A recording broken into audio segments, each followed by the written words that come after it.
Ninth class वाले हो की हाल है जी? ठीक हो सारे? हाँ जी। मैं रमन स्कोप अकेडमी गुरदासपुर तो ਅੱਜ ਹੀ शुरू करने जा रहे हैं क्लास 9th ਦੀ ਕੈਮਿਸਟਰੀ। ਹਾਂਜੀ ਬਿਲਕੁਲ ਕੈਮਿਸਟਰੀ। ਤੁਸੀਂ ਪਹਿਲਾਂ ਫਿਜ਼ਿਕਸ ਦੀ ਕਲਾਸ ਲਗਾ ਚੁੱਕੇ ਹੋ, ਮੋਸ਼ਨ ਵਾਲਾ ਯੂਨਿਟ ਕੀਤਾ ਸੀ। ਤੁਸੀਂ ਬਾਇਓਲੋਜੀ ਦਾ ਵੀ ਇੱਕ ਚੈਪਟਰ ਕਰ ਚੁੱਕੇ ਹੋ, ਸੈੱਲ ਵਾਲਾ ਯੂਨਿਟ ਕੀਤਾ ਸੀ ਦਾ।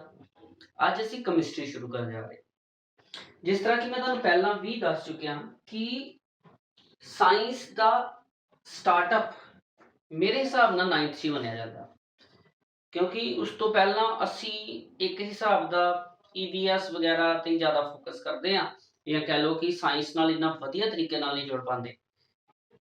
ਲੌਜਿਕਸ ਜਿਹੜੇ ਸ਼ੁਰੂ ਹੋ ਜਾਂਦੇ ਆ ਉਹ 9th ਕਲਾਸ 'ਚ ਸ਼ੁਰੂ ਹੋ ਜਾਂਦੇ ਆ। ਸੋ ਇਹਨਾਂ ਲੌਜਿਕਸ ਨੂੰ ਸਾਂਭ ਕੇ ਰੱਖਿਓ ਤਾਂ ਜੋ ਕਿ ਆਉਣ ਵਾਲੀ ਕਲਾਸਿਸ ਵਿੱਚ ਤੁਹਾਡੇ ਕੰਮ ਆਉਣ। ਕੁਝ ਸਟੂਡੈਂਟ ਇੰਨੇ ਸ਼ਾਰਪ ਹੁੰਦੇ ਆ ਕਿ ਉਹ 9th ਤੋਂ ਪਹਿਲਾਂ ਵੀ ਲੌਜਿਕਸ ਨੂੰ ਫੋਲੋ ਕਰਦੇ ਆ, ਲੌਜਿਕ ਦੀ ਸਟੱਡੀ ਦੇ ਉੱਤੇ ਜ਼ਿਆਦਾਤਰ ਧਿਆਨ ਦਿੰਦੇ ਆ। ਦੇਖਦੇ ਹਾਂ ਇਹ ਚੈਪਟਰ ਤੁਹਾਨੂੰ ਕਿਸ ਤਰ੍ਹਾਂ ਦਾ ਲੱਗਦਾ, ਤੁਸੀਂ ਇਹਦੇ ਬਾਰੇ ਕੀ ਸੋਚਦੇ ਹੋ। ਤੇ ਗੱਲ ਸ਼ੁਰੂ ਕਰਦੇ ਹਾਂ ਅੱਜ ਕੈਮਿਸਟਰੀ ਦੀ।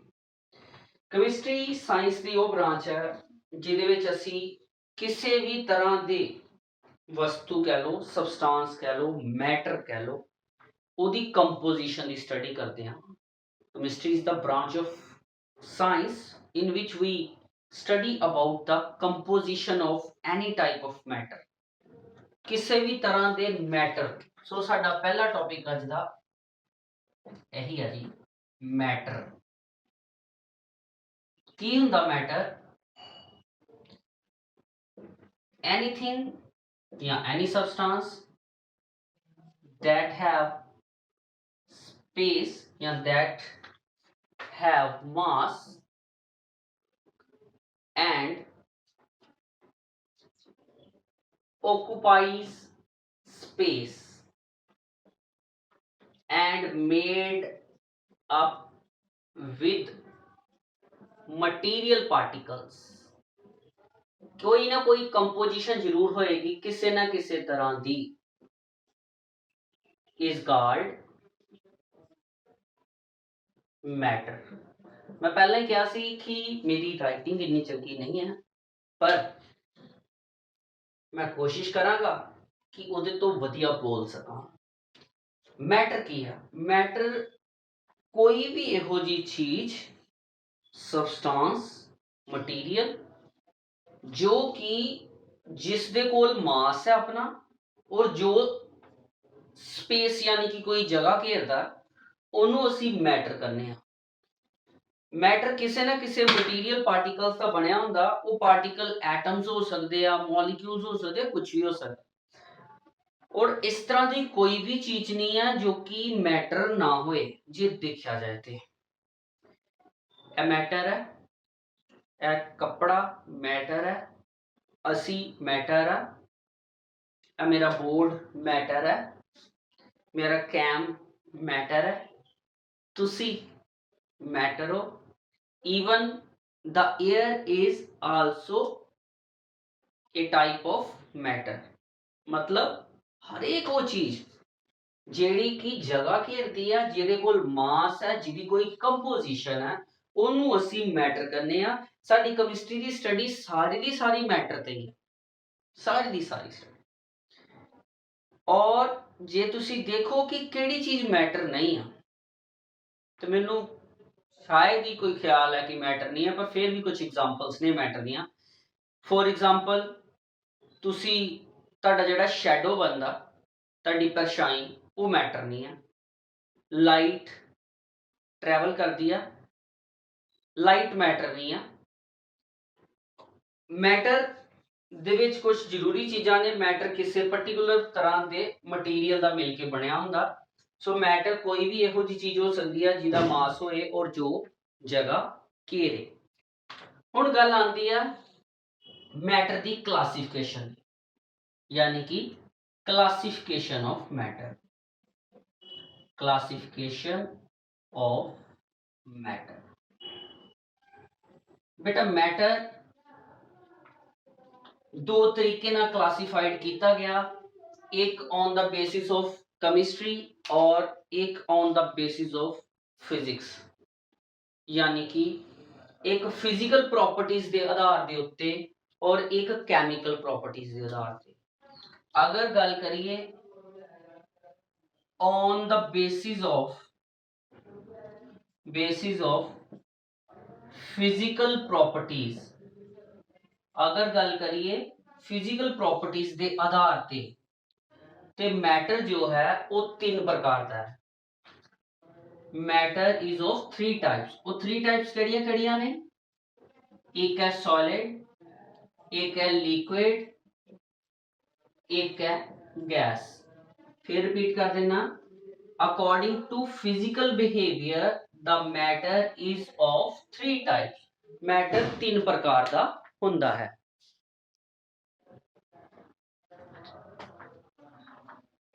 फिजिकल क्लासिफिकेशन का मतलब है किसी भी मैटर के भौतिक गुणों के आधार पे। कॉम्प्लिकेटेड शब्द है ना स्टूडेंट वास्ते। भौतिक, भौतिक मतलब on the basis of physical properties. Physical property just like touch वगैरह, टच के आधार पे है ना, ਉਹਦੇ ਬਾਹਰੀ ਗੁਣਾਂ ਦੇ ਆਧਾਰ ਤੇ। मैटर तीन प्रकार का, सॉलिड, लिक्विड और गैस। वैसे तो तुम चंगी तरह जानते हो कि सॉलिड केड़े सॉलिड होंगे, पर फिर भी जो तुहाडी बुक्स की डेफिनेशन तो है मैं उसे प्रकार नाल तुहानू स्टडी करवाना। सॉलिड उस मैटर नू कहा जांदा वा which have definite shape and definite volume. इस तरह का मैटर जिहदी शेप डेफिनेट होवे और वॉल्यूम भी डेफिनेट होवे। डेफिनेट का मतलब फिक्स्ड, क्लियर, वो सॉलिड होंदे हैं। जिस तरह मान लो ए मार्कर, ए एक फिक्स शेप का, यदि शेप चेंज नहीं होने वाली। ए बोर्ड, ए एक सॉलिड है, फिक्स शेप का, ठीक है।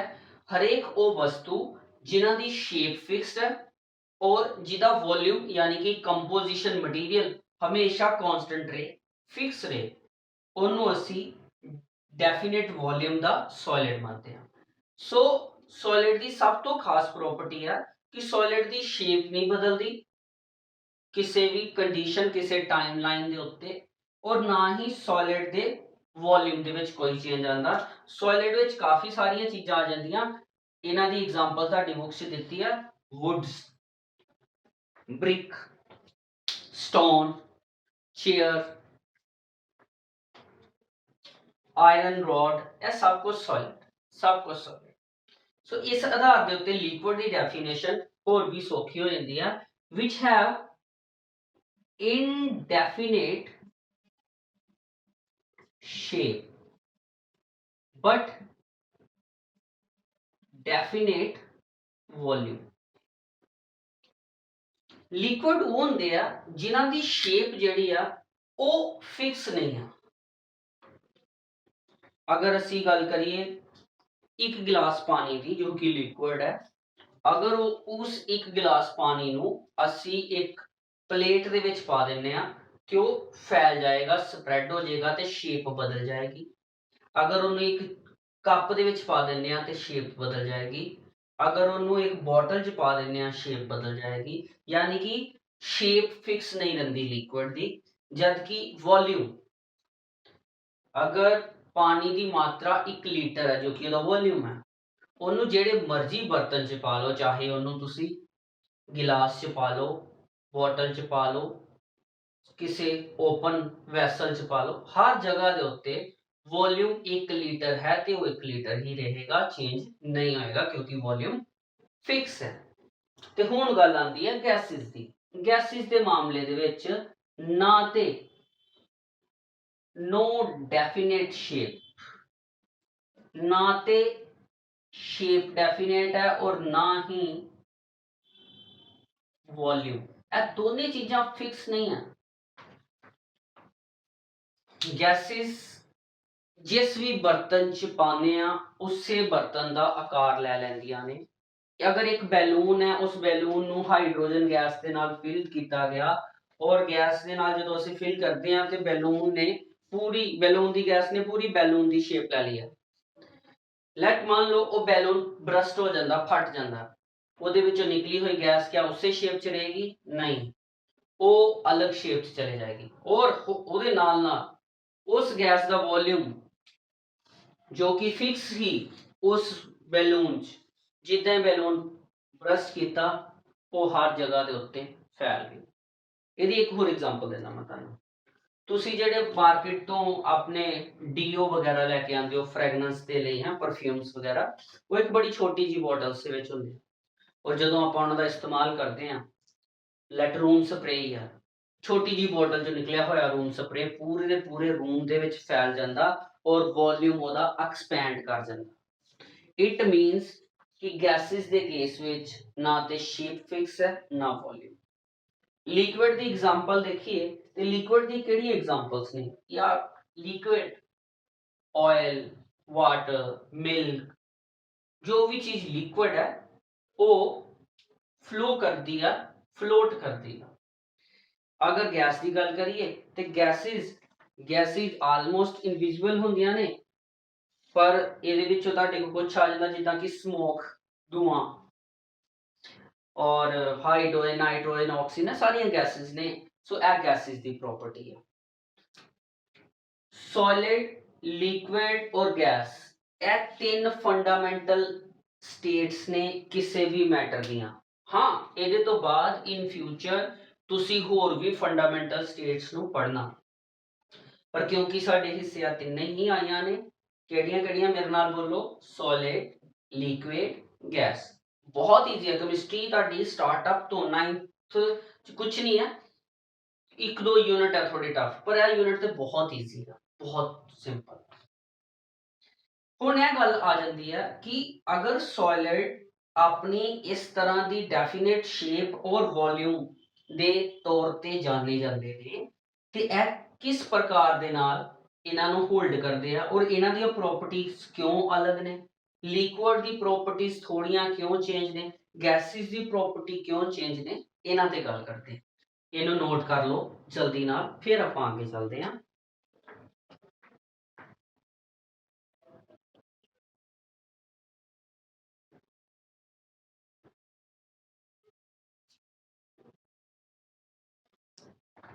ਸੋ ਹੁਣ ਸਾਡੇ ਕੋਲ ਕੁਐਸਚਨ ਇਹ ਅਰਾਈਜ਼ ਹੁੰਦਾ ਕਿ ਸੋਲਿਡ, ਲਿਕੁਇਡ ਔਰ ਗੈਸ ਦੇ ਵਿੱਚ ਇਸ ਫਰਕ ਦਾ ਕਾਰਨ ਕੀ ਹੈ ਜਿਨ੍ਹਾਂ ਕਰਕੇ ਅਸੀਂ ਇਹਨਾਂ ਨੂੰ ਡਿਫਰੈਂਸ਼ੀਏਟ ਕੀਤਾ ਮੈਟਰ ਨੂੰ। ठीक है, क्लियर हो गया? अब तक कर दीजिए, मिटा देता जाए ना। ठीक है, बढ़िया। सो बहुत ही इजी यूनिट शुरू किया, ਤੁਹਾਨੂੰ ਵੀ ਈਜ਼ੀ ਲੱਗੇਗਾ ਡੈਫੀਨੇਟਲੀ। ਤੁਸੀਂ ਸਿਰਫ ਇਹਦੇ ਤੇ ਇੱਕ ਅਸਾਈਨਮੈਂਟ ਸੋਲਵ ਕਰਨੀ ਹੈ ਜੋ ਕਿ ਤੁਹਾਡੇ ਲਈ ਈਜ਼ੀ ਹੋਏਗੀ। ਸੋ सॉलिड, लिक्विड और गैस, तीन तरह का साडे को मैटर सी। सॉलिड इस करके इन्ने ठोस, मजबूत या रिजिड होंदे ने। ठीक है, सॉलिड्स दी कुछ प्रॉपर्टीज ने कि बहुत ज़्यादा रिजिड ने, आलमोस्ट इनकंप्रेसिबल ने, वगैरह वगैरह। कारण है वा कि ਇਹਦੇ ਵਿੱਚ ਜਿਹੜੇ ਪਾਰਟੀਕਲਸ ਹੁੰਦੇ ਨੇ ਛੋਟੇ ਛੋਟੇ ਜਿਨ੍ਹਾਂ ਨਾਲ ਸੋਲਿਡ ਮਿਲ ਕੇ ਬਣਿਆ, ਉਹ ਪਾਰਟੀਕਲਸ ਦੇ ਵਿੱਚ ਇੰਟਰਮੋਲੀਕੂਲਰ ਸਪੇਸ ਜੋ ਹੈ ਆਲਮੋਸਟ ਨਗਲੀਜੀਬਲ ਹੁੰਦੀ ਹੈ। ਨਗਲੀਜੀਬਲ ਇਨ ਦਾ ਸੈਂਸ ਕਿ ਇੱਕ ਸੋਲਿਡ ਦੇ ਵਿੱਚ ਜਿੰਨੇ ਵੀ ਪਾਰਟੀਕਲਸ ਨੇ ਉਹਨਾਂ ਵਿੱਚ ਇੰਟਰਮੋਲੀਕੂਲਰ ਸਪੇਸ ਜਿਹੜੀ ਆ ਉਹ ਨਹੀਂ ਹੁੰਦੀ। No intermolecular space. अगर यही चीज लिक्विड की गल करिए तो लिक्विड दे विच भी इंटरमोलिकुलर पार्टिकल ते हुंदे आ। इंटरमोलिकुलर पार्टिकल्स का मतलब जेड़े मॉलिक्यूल्स नाल कोई भी मटीरियल मिल के बनिया, चाहे वो सॉलिड है, चाहे लिक्विड है, चाहे गैस। ਹੁਣ ਜਿਹੜਾ ਲਿਕਵਿਡ ਹੈ ਉਹਦੇ ਵਿੱਚ ਜਿਹੜੇ ਮੋਲੀਕਿਊਲਸ ਲਿਕਵਿਡ ਦੇ ਨੇ ਉਹ ਮੋਲੀਕਿਊਲਸ ਇੱਕ ਦੂਜੇ ਤੋਂ ਥੋੜੀ ਜੀ ਸਪੇਸ ਛੱਡ ਕੇ, यानी कि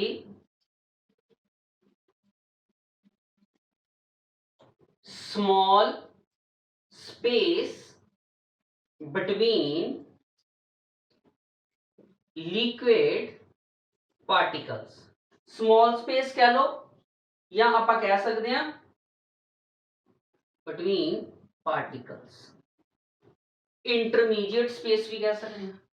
ਇਹਨਾਂ ਦੇ ਵਿੱਚ ਲਿਕਵਿਡ ਦੇ ਜਿਹੜੇ ਮੋਲੀਕਿਊਲਸ ਨੇ ਉਹਨਾਂ ਦੇ ਵਿੱਚ ਥੋੜੀ ਬਹੁਤ ਸਪੇਸ ਅਵੇਲੇਬਲ ਹੁੰਦੀ ਆ।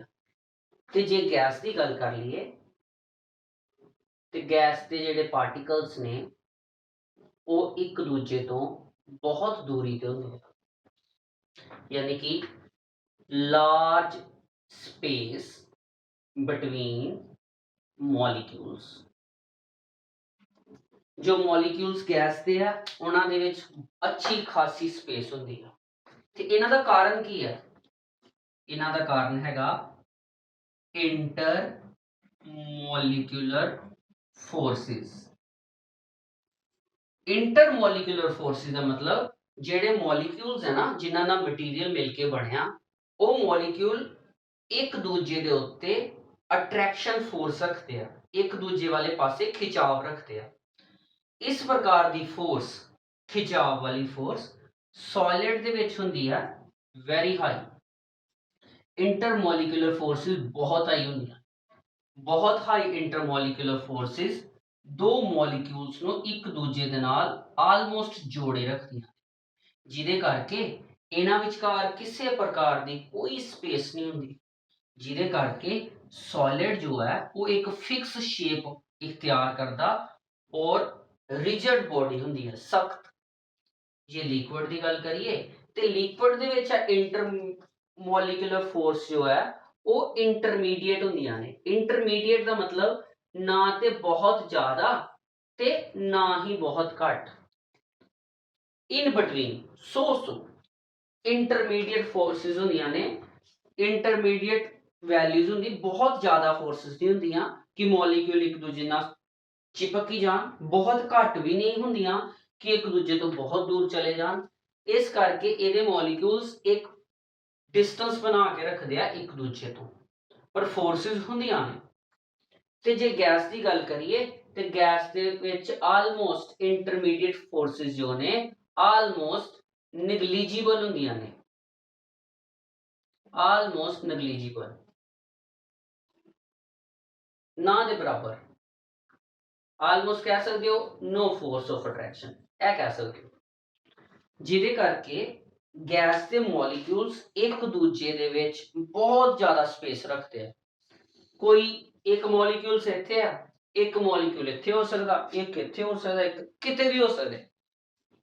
गैसां दी इंटरमोलिकुलर फोर्सेस ना होने करके गैसां दा जिहड़ा फैलाव है, यानी कि गैसां दा फैलना वो बहुत ज्यादा होंदा।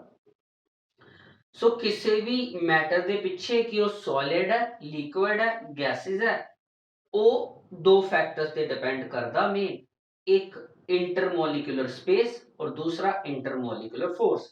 अगर इंटरमोलिकुलर फोर्स ज्यादा तो इंटरमोलिकुलर स्पेस होएगी घट ते मॉलिक्यूल एक दूजे के बिल्कुल करीब होंगे ते मैटर एक डेफिनेट शेप एक डेफिनेट वॉल्यूम वाला होएगा। अगर इंटरमोलिकुलर फोर्स होएगी मीडियम फिर इन्हां विच स्पेस भी होएगी मीडियम, फिर इन्हां दी शेप फिक्स नहीं रह पाएगी पर वॉल्यूम फिक्स रहेगा क्योंकि इन्हां दी इंटरमोलिकुलर फोर्सेस है। गैसेस दे केस विच ना ते इन्हां दा वॉल्यूम फिक्स है और ना ही इन्हां दी शेप। कारण यही है कि गैस मॉलिक्यूल्स एक दूजे के प्रति किसी प्रकार की फोर्स ऑफ इंटरैक्शन नहीं रखते, आलमोस्ट नहीं रखते। हालांकि यह चीज मनी जाती है कि गैस मॉलिक्यूल्स जिहड़े ने वो लगातार एक दूजे नाल कोलाइड करते रहते हैं, पर आगे जाके असीं पढ़ांगे। सो मैटर दियां तिन्ना शेप्स दे पिछे सॉरी तिन्ना स्टेट्स दे पिछे मैटर दे विच वाली इंटरमोलिकुलर फोर्स और इंटरमोलिकुलर स्पेस ही जिम्मेवार हुंदी है। मैटर दे ਇਹ ਦੋ स्टेट्स लिक्विड और गैस, ਇਹ ਦੋਨਾਂ स्टेट्स ਨੂੰ ਅਸੀਂ फ्लूइड्स ਦਾ ਨਾਮ ਦਿੰਦੇ ਆ। फ्लूइड्स क्यों ਇਹਨਾਂ ਨੂੰ फ्लूइड्स ਦਾ ਨਾਮ ਦਿੱਤਾ ਜਾਂਦਾ? क्योंकि ਇਹ फ्लो ਕਰਦੇ ਨੇ ਦੋਨੇ। अगर ਇਹਨਾਂ ਨੂੰ ਕਿਸੇ एक्सटर्नल फोर्स ਦੇ ਤੌਰ ਦੇ ਉੱਤੇ ਇੱਕ ਸਾਈਡ ਤੋਂ ਦੂਜੀ ਸਾਈਡ ਤੇ ਧਕੇਲਿਆ ਜਾਏਗਾ ਤੇ ਦੋਨੇ ਹੀ, ਚਾਹੇ लिक्विड है चाहे गैसेस ने, ਇਹ ਦੋਨੇ ही वहना शुरू कर देंगे, फ्लो करना शुरू कर देंगे। That is why they are fluids.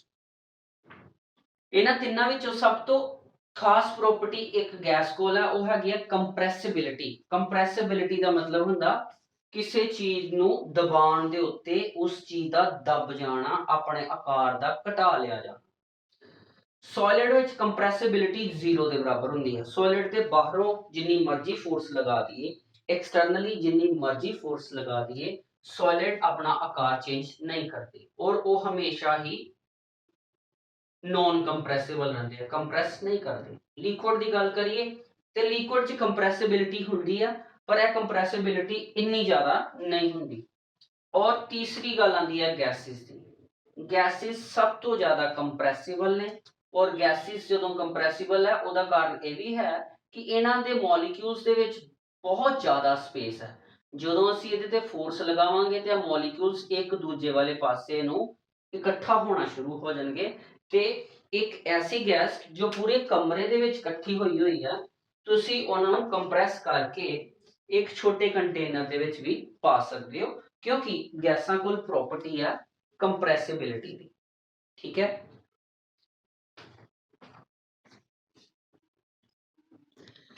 सो इत्थे ऐसे आप समझ लिया कि सॉलिड, लिक्विड और गैस मैटर दे विच की फर्क है और क्यों फर्क है ना।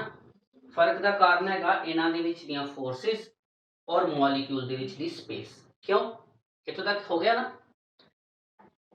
हुण मैं अगर मान लो यह जानना कि कोई चीज सॉलिड है, क्या उन्होंने लिक्विड बनाया जा सकता, कोई लिक्विड है क्या गैस बनाया जा सकता, या फिर गैस तो कोई सॉलिड या लिक्विड कन्वर्ट कर सकते हैं, या कुल मिला के कहिए कि क्या ए गैसेस, सॉलिड, लिक्विड आपस इंटरचेंजेबल ने। इतों तक असीं यह पढ़ चुके हैं कि matter has 3 states, solid, liquid and gas. All the 3 states exist due to their intermolecular particles and their forces and their space. किसी चीज का सॉलिड, लिक्विड और गैस होना ਉਹਦੇ ਵਿਚਲੇ ਪਾਰਟੀਕਲਸ ਤੇ ਡਿਪੈਂਡ ਕਰਦਾ, ਉਹ ਪਾਰਟੀਕਲਸ ਆਪਸ ਵਿੱਚ ਕਿਸ ਤਰ੍ਹਾਂ ਨਾਲ ਜੁੜੇ ਹੋਏ ਨੇ ਔਰ ਉਹਨਾਂ ਵਿੱਚ ਕਿੰਨੀ ਸਪੇਸ ਹੈ। ਹੁਣ ਗੱਲ ਕਰਦੇ ਹਾਂ कि whether the solid get converted into liquid or liquid can converted into gases, क्या इस तरह हो सकता? बिल्कुल। और यह चीज की जा सकती है सिंपली किसी भी प्रकार की एनर्जी देने नाल। मैं गल करती हीट देने दे, अगर सॉलिड नूं हीट दईए ते हीट देने दे उत्ते solid liquid they which convert हो सकता, और whenever the solid is converted into liquid state it is called melting. इस प्रोसैस ਨੂੰ ਆਪਾਂ ਬੋਲਦੇ ਆ ਮੈਲਟ ਹੋ ਜਾਣਾ। ਜਦੋਂ ਕੋਈ ਸੋਲਿਡ ਲਿਕੁਇਡ ਚ ਕਨਵਰਟ ਹੋ ਜਾਂਦਾ ਆਪਾਂ ਕਹਿ ਦਾਂਗੇ ਮੈਲਟ ਹੋ ਗਿਆ। ਔਰ ਅਗਰ ਹੀਟ ਹੋਰ ਦੇ ਦਈਏ ਔਰ ਹੀਟ ਦੇਣ ਦੇ ਉੱਤੇ ਉਸ ਹੀਟ ਦੇ ਨਾਲ ਮੇਰਾ ਲਿਕੁਇਡ ਗੈਸ ਬਣ ਜਾਏ ਤੇ ਇਹਨੂੰ ਆਪਾਂ ਕੀ ਕਵਾਂਗੇ? ਇਹਨੂੰ ਆਪਾਂ ਬੋਲਾਂਗੇ, ਕੀ ਬੋਲਾਂਗੇ ਜੀ दसो?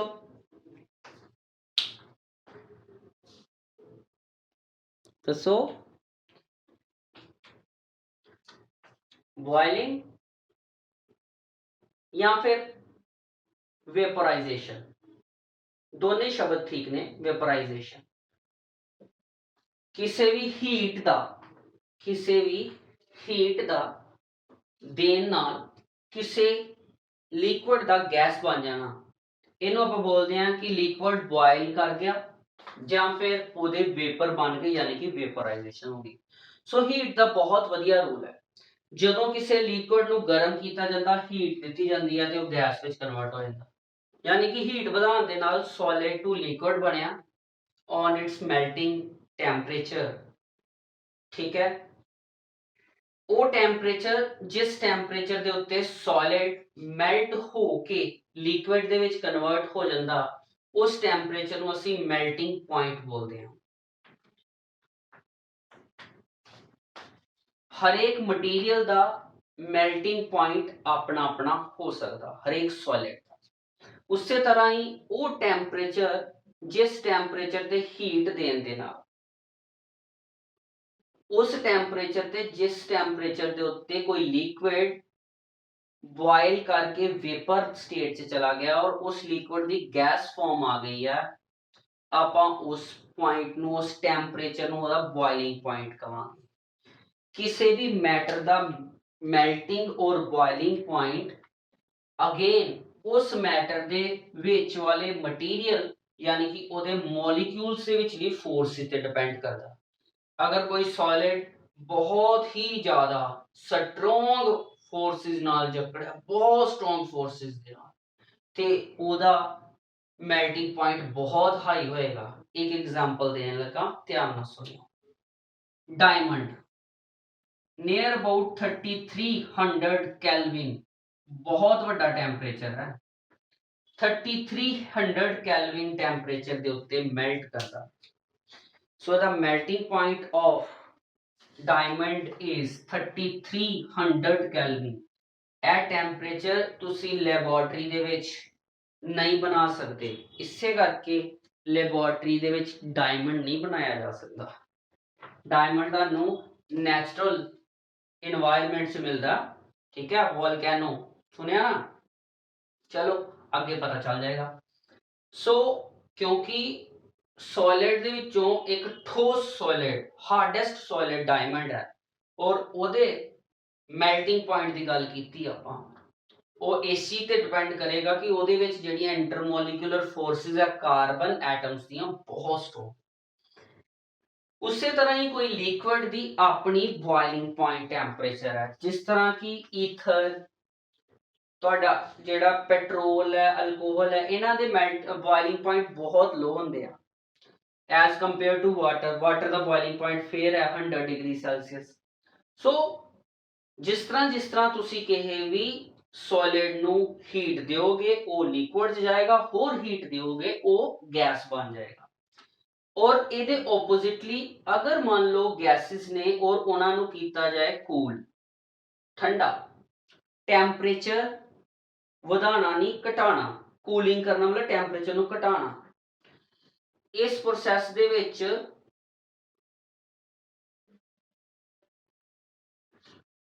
ਤੁਹਾਡੀ ਗੈਸ ਜਿਹੜੀ ਆ ਉਹ ਕਨਵਰਟ ਹੋ ਕੇ ਲਿਕੁਇਡ ਬਣ ਜਾਏਗੀ ਤੇ ਇਹਨੂੰ ਆਪਾਂ ਬੋਲਦੇ ਹਾਂ ਕੰਡੈਂਸੇਸ਼ਨ।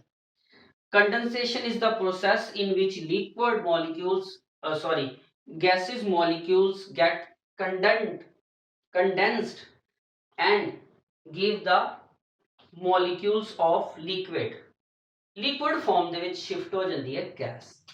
और again अगर temperature ਹੋਰ ਜ਼ਿਆਦਾ ਕੂਲ ਕਰ ਦਿਓਗੇ, ਹੋਰ ਜ਼ਿਆਦਾ ਠੰਡਾ ਕਰ ਦਿਓਗੇ ਤੇ ਇਹ ਜਿਹੜੀਆਂ liquid form ਹੈ ਉਹ ਤੁਹਾਡਾ solid form ਦੇ ਵਿੱਚ ਚਲਾ ਜਾਏਗਾ। ਇਹਨੂੰ ਤੁਸੀਂ ਸੋਲਿਡਿਫਿਕੇਸ਼ਨ ਵੀ ਕਹਿ ਸਕਦੇ ਹੋ।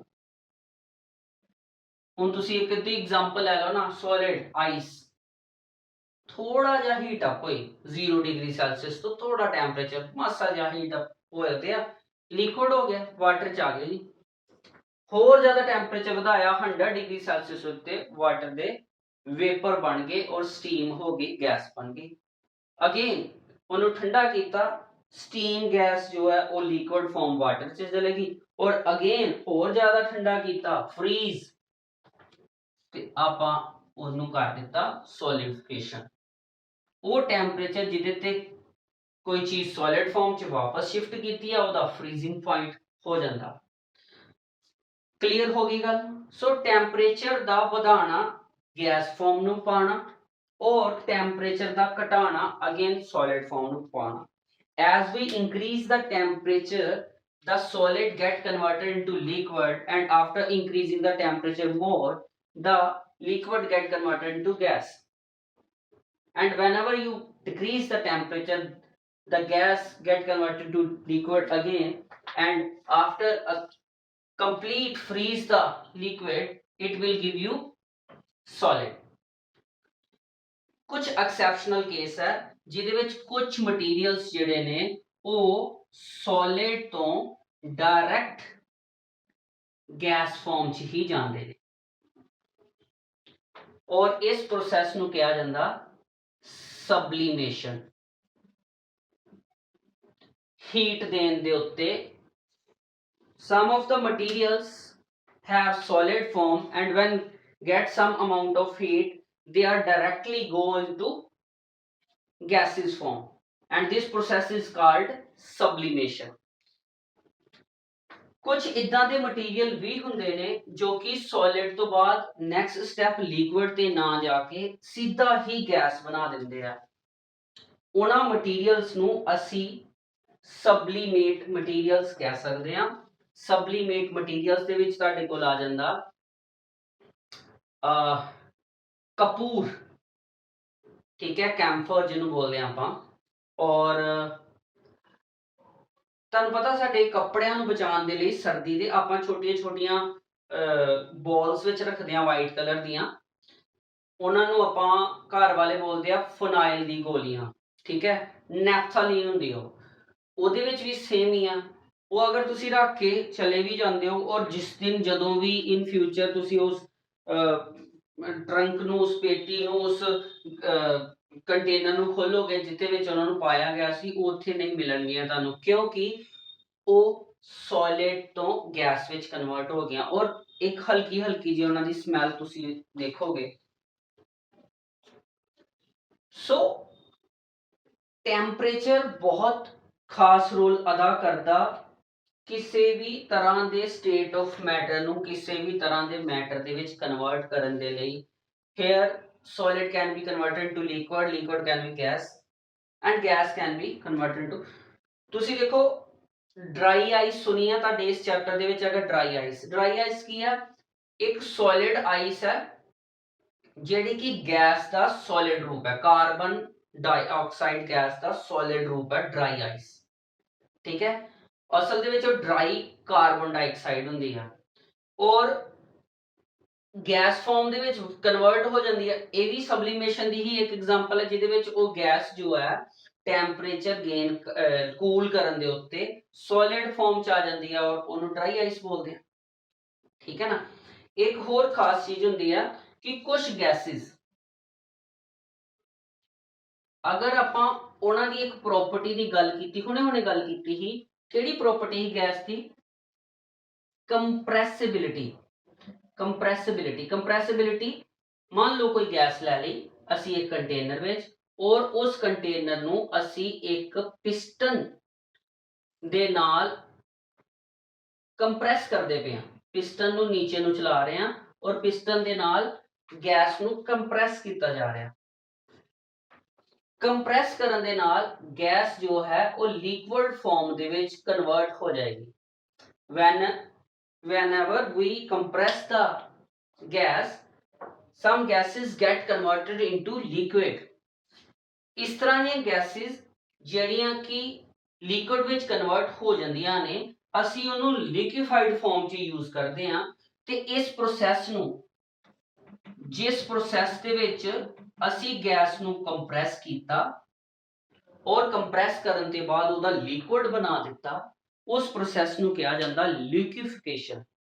The process in which we compress the gas and gas converted into liquid, it is called compressibility। ਔਰ ਇਹ ਸਾਰੀਆਂ ਚੀਜ਼ਾਂ ਦੇ ਪਿੱਛੇ ਰੋਲ ਜਿਹੜਾ ਵਾ ਨਾ ਫਿਰ ਉਹੀ ਆ, ਇੰਟਰਮੋਲੀਕੂਲਰ ਫੋਰਸਿਸ ਔਰ ਇੰਟਰਮੋਲੀਕੂਲਰ ਸਪੇਸ। ਕਿਸ ਤਰ੍ਹਾਂ? ਫੋਰ ਐਗਜ਼ਾਮਪਲ ਸੋਲਿਡ ਹੈ, ਆਪਾਂ ਇਹਨੂੰ ਹੀਟ ਦਿੰਦੇ ਹਾਂ, ਹੀਟ ਦੇਣ ਦੇ ਨਾਲ ਦੋ ਮੋਲੀਕਿਊਲ ਦੇ ਵਿੱਚ ਜਿਹੜੀ ਫੋਰਸ ਹੈ, ਜਿਹੜੇ ਬੌਂਡ ਹੈ, ਉਹ ਹੀਟ ਦੇਣ ਦੇ ਨਾਲ ਬ੍ਰੇਕ ਹੋਣਾ ਸ਼ੁਰੂ ਹੋ ਜਾਂਦੇ। ਜਦੋਂ ਬ੍ਰੇਕ ਹੁੰਦੇ ਆ ਤੇ ਉਹ ਮੋਲੀਕਿਊਲ ਇੱਕ ਦੂਜੇ ਤੋਂ ਦੂਰ ਹੋਣਾ ਸ਼ੁਰੂ ਹੋ ਜਾਂਦੇ। ਜਿੰਨੀ ਹੀਟ ਦਿਓਗੇ ਉਨੇ ਬੌਂਡ ਟੁੱਟਣਗੇ, ਜਿੰਨੇ ਬੌਂਡ ਟੁੱਟਣਗੇ ਉਹ ਇੱਕ ਦੂਜੇ ਤੋਂ ਉਨਾ ਦੂਰ ਜਾਣਗੇ। ਤੇ ਜੇ ਬਹੁਤ ਕਲੋਜ਼ ਸੀ ਤੇ ਬਣਿਆ ਸੋਲਿਡ, जे वो थोड़े दूर हो गए हीट देन ते बनया लिक्विड, और अगर होर हीट दी ते मॉलिक्यूल एक दूजे तो बहुत ज्यादा दूर हो गए ते बन गई गैस। उसे तरह ही अगर तुसी देखो कंप्रेसिबिलिटी दे विच की हुंदा, ਜਿਹੜੇ ਗੈਸ ਮੋਲੀਕਿਊਲਸ ਨੇ ਉਹ ਇੱਕ ਦੂਜੇ ਤੋਂ ਬਹੁਤ ਦੂਰ ਹੁੰਦੇ ਨੇ, ਔਰ ਜਿਸ ਤਰ੍ਹਾਂ ਹੀ ਤੁਸੀਂ ਇਹਨਾਂ ਨੂੰ ਕੰਪਰੈਸ ਕਰਨਾ ਸ਼ੁਰੂ ਕਰਦੇ ਹੋ, ਗੈਸ ਮੋਲੀਕਿਊਲਸ ਜਿਹੜੇ ਆ ਉਹ ਇੱਕ ਦੂਜੇ ਦੇ ਨਜ਼ਦੀਕ ਆਣਾ ਸ਼ੁਰੂ ਕਰ ਦਿੰਦੇ ਆ, ਔਰ ਨਜ਼ਦੀਕ ਆ ਕੇ ਉਹ ਸਿਮਿਲਰ ਹੋ ਜਾਂਦੇ ਆ ਲਿਕੁਇਡ ਦੇ। ਉਹਨਾਂ ਮੋਲੀਕਿਊਲਸ ਵਿੱਚ ਵੀ ਉਨੀ ਹੀ ਜ਼ਿਆਦਾ ਦੂਰੀ ਰਹਿ ਜਾਂਦੀ ਹੈ ਜੋ ਕਿ ਲਿਕੁਇਡ ਦੇ ਵਿੱਚ ਦੂਰੀ ਹੁੰਦੀ ਹੈ ਤੇ ਬਣ ਜਾਂਦੀ ਹੈ ਗੈਸ ਇੱਕ ਲਿਕੁਇਡ। ਸੋ ਕੰਪਰੈਸਿਬਿਲਿਟੀ ਗੈਸਾਂ ਦੇ ਮੋਲੀਕਿਊਲ ਦੇ ਡਿਸਟੈਂਸ ਨੂੰ ਕਰ ਦਿੰਦੀ ਹੈ ਘੱਟ, ਜਿਹਦੇ ਕਰਕੇ ਗੈਸ ਮੋਲੀਕਿਊਲਸ ਜਿਹੜੇ ਆ ਉਹ ਲਿਕੁਇਡ ਦੀ ਤਰ੍ਹਾਂ ਬਿਹੇਵ ਕਰਨਾ ਸ਼ੁਰੂ ਕਰ ਦਿੰਦੇ ਆ ਔਰ ਆਲਮੋਸਟ ਲਿਕੁਇਡ ਬਣ ਜਾਂਦੇ ਆ। ਠੀਕ ਹੈ ਜੀ, ਐਸੀ ਸਾਡੇ ਚੈਪਟਰ ਦੀ ਸ਼ੁਰੂਆਤ, ਜਿਹਦੇ ਵਿੱਚ ਅਸੀਂ ਪੜ੍ਹਿਆ ਕਿ ਮੈਟਰ ਕੀ ਹੈ, ਮੈਟਰ ਦੀਆਂ ਤਿੰਨ ਟਾਈਪਸ, ਸੋਲਿਡ, ਲਿਕੁਇਡ, ਗੈਸ। ਉਹ ਕਿਉਂ ਇਸ ਤਰ੍ਹਾਂ ਦੀ ਹੈ, ਸੋਲਿਡ ਵਿੱਚ ਕੀ ਫੀਚਰ ਹੈ, ਕੀ ਕਾਰਨ ਹੈ ਕਿ ਸੋਲਿਡ ਇੰਨੇ ਮਜ਼ਬੂਤ ਹੁੰਦੇ ਆ, ਲਿਕੁਇਡ ਕਿਉਂ ਘੱਟ ਮਜ਼ਬੂਤ ਹੁੰਦੇ ਆ, ਔਰ ਗੈਸਾਂ ਦੇ ਵਿੱਚ ਕਿਉਂ ਇਸ ਤਰ੍ਹਾਂ ਦਾ ਫੈਲਾਵ ਹੈ, ਕਿਉਂ ਇੰਨਾ ਜ਼ਿਆਦਾ ਗੈਸਿਸ ਅਨਕੰਪਰੈਸਿਬਲ ਨੇ। ਸੋ ਉਸ ਤੋਂ ਇਲਾਵਾ ਆਪਾਂ ਇਹ ਪੜਿਆ ਕਿ ਕਿਆ ਆਪਸ ਵਿੱਚ ਕਨਵਰਟ ਹੋ ਸਕਦੇ ਆ, ਸੋਲਿਡ ਲਿਕੁਇਡ, ਲਿਕੁਇਡ ਗੈਸ, ਬਿਲਕੁਲ ਹੋ ਸਕਦੇ ਆ, ਕਿਉਂਕਿ ਆਪਾਂ ਪੜੀਆਂ ਨੇ ਫਿਜ਼ੀਕਲ ਸਟੇਟਸ ਆਫ ਮੈਟਰ। ਮੇਰੇ ਵੱਲੋਂ ਪੂਰੀ ਕੋਸ਼ਿਸ਼ ਰਹੀ ਤੁਹਾਨੂੰ ਇਹ ਸਮਝਾਉਣ ਦੀ, ਔਰ ਮੈਨੂੰ ਪੱਕਾ ਲੱਗਦਾ ਤੁਹਾਨੂੰ ਸਮਝ ਆ ਵੀ ਗਿਆ ਹੋਏਗਾ, ਤੁਸੀਂ ਬਹੁਤ ਇੰਟੈਲੀਜੈਂਟ ਹੋ, ਬਿਲਕੁਲ ਬਿਲकुल ਹੋ, ठीक है। ਔਰ ਅਸੀਂ ਹੋਰ ਇੰਟੈਲੀਜੈਂਟ ਹੋਣਾ ਬੇਟਾ, ਅਸੀਂ ਸਾਇੰਸ ਨੂੰ ਇੱਕ ਅਲੱਗ ਨਜ਼ਰ ਨਾਲ ਪੜਨ ਜਾ ਰਹੇ ਹਾਂ, ਔਰ ਅਲੱਗ ਨਜ਼ਰ ਇਨ ਦਾ ਸੈਂਸ ਡੀਪਲੀ, ਫੁੱਲ ਫਲਜ, ਕੰਪਲੀਟ। ਕੋਈ ਵੀ ਚੀਜ਼ ਇਸ ਤਰ੍ਹਾਂ ਦੀ ਨਹੀਂ ਕਿ ਜਿਹੜੀ ਤੁਹਾਡੇ ਕੋਲ ਅਨਟੱਚ ਰਹਿ ਜੇ। ਮੈਂ ਗਾਰੰਟੀ ਨਾਲ ਕਹਿਣਾ, ਮੇਰੀ ਭਾਸ਼ਾ ਨੂੰ ਅਕਵਾਇਰ ਕਰੋ, ਯਾਨੀ ਕਿ ਅਸੀਂ ਆਪਣੀ ਲੋਕਲ ਲੈਂਗੁਏਜ ਪੰਜਾਬੀ ਵਿੱਚ ਪੜ੍ਹਦੇ ਪਏ ਹਾਂ, ਤੇ ਅਸੀਂ ਇਸ ਤਰ੍ਹਾਂ ਦੀ ਸਟੱਡੀ ਕਰੀਏ ਕਿ ਬੁੱਕ ਦੇ ਵਿੱਚ ਲਿਖਿਆ ਸਾਨੂੰ ਪੰਜਾਬੀ ਦੇ ਵਿੱਚ ਸਮਝ ਆਉਣਾ ਚਾਹੀਦਾ। ਅਸੀਂ ਕ੍ਰੈਮਿੰਗ ਨਹੀਂ ਕਰਨੀ, ਅਸੀਂ ਬਿਲਕੁਲ ਥੋਰਲੀ ਪੜ੍ਹਨਾ, ਤਾਂ ਜੋ ਕਿ ਐਕਸਪਲੋਰ ਕਰ ਸਕੀਏ ਆਪਣੀ ਬੁੱਕ ਨੂੰ, ਆਪਣੇ ਆਪ ਨੂੰ, ਇਸ ਸਾਇੰਸ ਨੂੰ, ਫਿਜ਼ਿਕਸ ਨੂੰ, ਕੈਮਿਸਟਰੀ ਨੂੰ, ਆਪਣੇ ਹਰ ਇੱਕ ਸਬਜੈਕਟ ਨੂੰ। ਹੋਪ ਸੋ ਮੇਰੀ ਚੀਜ਼ ਸਮਝ ਆਈ ਹੋਏ। ਅਗਰ ਮੇਰੇ ਵੀਡੀਓਜ਼ ਤੁਹਾਨੂੰ ਵਧੀਆ ਲੱਗੇ ਨੇ, ਲਾਈਕ ਕਰੋ, ਇਹਨੂੰ ਸ਼ੇਅਰ ਕਰੋ, ਔਰ ਪੜ੍ਹਨ ਦਾ ਇੱਕ ਨਵਾਂ ਤਰੀਕਾ ਜੋ ਤੁਹਾਨੂੰ ਮਿਲਿਆ, ਅਗਰ ਉਹ ਪਸੰਦ ਆਇਆ ਤੇ ਦੱਬ ਕੇ ਇਹਨੂੰ ਆਪਣੇ ਦੋਸਤਾਂ ਨਾਲ ਦੱਸੋ। ਠੀਕ ਹੈ ਜੀ, ਓਕੇ ਬੇਟਾ ਜੀ, ਹੈਵ ਅ ਨਾਈਸ ਡੇ।